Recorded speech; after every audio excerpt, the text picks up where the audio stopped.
You know, over the course of the time that you played here and you had success on special teams and stuff, and the coaches talked about how, you know, you're kind of in that position where you're backing up Haig and you're a versatile guy and so forth, but you never really got an opportunity like you've had the last couple of weeks. Did you ever get to the point where you're starting to wonder whether all these good things they were saying about you were... No. You know, I just tried to keep working, and you know, everyone on the team's so encouraging, and I think that's one of the things that everyone's always encouraging each other, and it's just so much competition that, you know, maybe I wasn't out there competing on Saturdays, but every other day of the week we're out here on the field competing, just, you know, with some of my best friends. So it was still fun. It was still, you know, I never let it get to me. I never let my head get down. How many special teams are you on? I got taken off a couple, but I was on punt return, kick, or kickoff and kickoff return. And even in the first game, I held for the first game too. So I've done a lot of special teams work. But did you ever, I mean, were you the kind of guy that always knew that, hey, you need to be prepared so when your opportunity comes, you can take advantage? I mean, some guys get the opportunity, but they haven't really prepared for it when they have to wait. Is that something that you knew? Well, I think that's just something you have to credit the coaches with, is that they make sure everyone's ready. You know, when they're talking in the meetings, they're not just talking to people that they think are going to start or could play a lot, but, you know, they're talking to the starters all the way down to the guys that are on the scout team, because, you know, you never know when we're going to use the same scheme the next game or the next year or 2 years. So I think they're just trying to get everyone involved in the defense as much as they can. You started the last 2 games. How much were you playing on regular downs the previous 6 games? Not very much. You know, I'd played a little bit in the Oklahoma State game on defense, and then just on and off in the other games, just depending on how the game was going. So not a ton. What did they take you off of on special teams? Kickoff return is the one I'm off on now, but they got some headhunters in the spot that I was in, so I think the spot will be taken care of. When did you find out that you'd start a week ago before the Missouri game? Well, I'd worked with the ones, but you know, nothing's for sure. No one has a spot locked down until I didn't. You know, they didn't say, "Hey, now you're starting." It's just I just figured out after Thursday night practice, and we were watching film on Friday. I just realized that, you know, I had the spot for that week, and but after the game, you realize, you know, if you don't work hard again, or if you start slacking or slip up, then it's going to be someone else's spot next week. I mean, a successful team has that, right? The constant that nobody is ever comfortable that you... Exactly, and that's just Coach Bo's saying, it's competition. Everything we do is about competition, so no one has a spot locked down. Maybe Eric, because he's a beast, but no one else. Thank you. Well, you were backing up Eric for a while, weren't you? Yeah. Sort of doing. I was just trying to follow Eric around and do the things that he does to the best of my ability, but he is a special guy, so yeah, that's tough being behind him. Last year you were that was what you did, nickel. Especially like coming into the spring last year, when we really started focusing on the peso.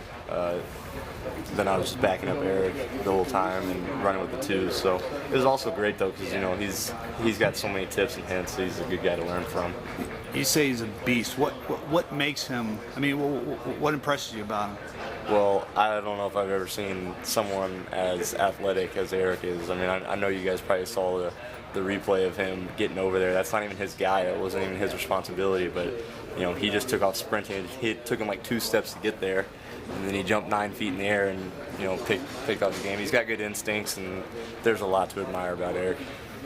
When you're backing him up, though, did it ever get frustrating? It's like, great, I'm backing up the most indispensable guy on the defense here. How am I going to get an opportunity? It wasn't really frustrating. I mean, if anything, you know, at least I could feel good that, you know, I could feel confident about myself. I just knew that Eric was a very special player, so that maybe that was just what was keeping me off the field and not something I was doing. So it was kind of reinforced, I guess, just knowing that I could compete, you know, and to compete with a guy like that and just to even be in a competition, that's pretty cool. Did you come? No, I think I remember Carl saying this year you came in Big 12 title game. Yeah, I came in for a couple plays. It was just when they brought in a different personnel group, they brought out all the wide receivers and brought in some extra tight ends and running backs. Okay. And so we brought in a couple extra safeties. So I got in there for a couple plays. Nothing too exciting. How'd you do? Really happened. Nothing. Yeah, nothing really happened. So I was just trying not to give up a touchdown.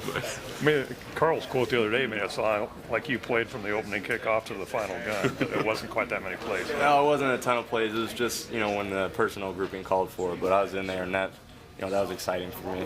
That was another example of you got to be prepared because you never know when the opportunity might come. Exactly, and I think every week there might be a different wrinkle in the defense, and that there's so many guys that have different skill sets on this team. You never know when the coaches might call on you to play a particular role, and maybe it's only for a couple plays, but you have to be prepared to do that. No, go ahead, Mike. I was going to just say, after getting 2 starts, are you looking forward to maybe getting a black shirt at some point? Do you? That's just something that's up to the coaches. I just got to keep working hard. It's not something that I can be thinking about all the time. I just have to go out and do my thing on defense, and then that's just something for the coaches to think about. What did it mean when you got the scholarship? When they told you that you were going to be on scholarship? That was really, really big. That was really huge for me and my parents, because they were paying for my school, so that took a load off them. So they were excited, but just the fact that I felt like I had earned it. I know there's so many other guys on the team that are walk-ons that are just as deserving, but it felt good to be rewarded for the years that we put in here. Does it seem like a long road when you walk on and you think at some point maybe I can get one, but I don't think so. If you look at the history here of the guys, I mean, just Matt O'Hanlon a couple years before me, and he was one of my good friends in it. I remember the day that he got his scholarship, and they have a history of rewarding those guys that stick around the program, work their butts off, and do the right thing. They're rewarded with obviously the scholarship or getting on the field in some way. And I think no one's coming here to be a walk-on or a scholarship player. They just want to be on the field, so they just want to get out there and play. So, did you ever talk to Matt? Yeah, I still talk to Matt. I texted him before the Missouri game, asking if he had any advice for me, and he just was encouraging. And I talked to him before last game and after the Iowa State game too. What are you thinking of what you've been able to do? He was really excited. He told me he was proud of me. That meant a lot, because I always looked up to him, and I was just lucky to build a friendship with him over the years. What set him apart? Was he just, the ideal type of walk-on guy? I think he was. He was a guy that just worked his tail off. I was invited to walk on the team, but he was telling me stories about how he quit when he was up in South Dakota. He quit his team before, after fall camp, before school started, and he just was determined.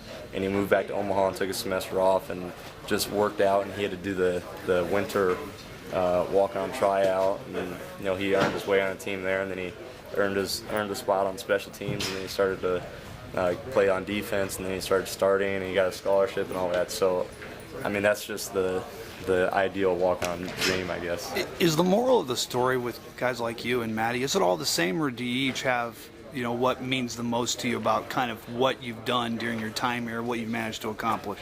Well, I think everyone's different and special in their own way, but it's just something that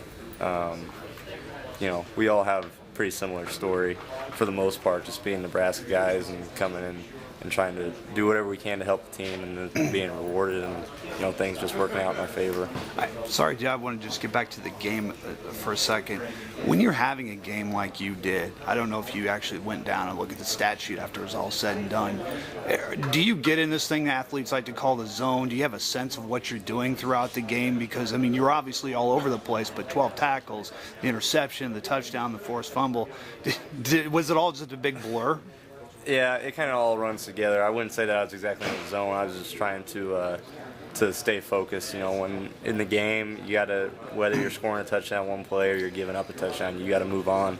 You got to be ready for the next play, because if you're not, that's when they're going to get you. So it's just about focusing and then refocusing after every play. Did you feel that touchdown was a big momentum? A big momentum. Did you see it on the bench when you were with the guys? Like, everybody knew how kind of a big turn that was? Well, when I was running in the end zone, I was excited for myself. I didn't think it was that big of a deal. And I came to the sideline, and people wouldn't leave me alone. They were saying, "Oh, that's big time. That's huge." So I started getting the feeling that was a big play, but there was still a lot of game left to be played, so I didn't want to get complacent or let it get to me.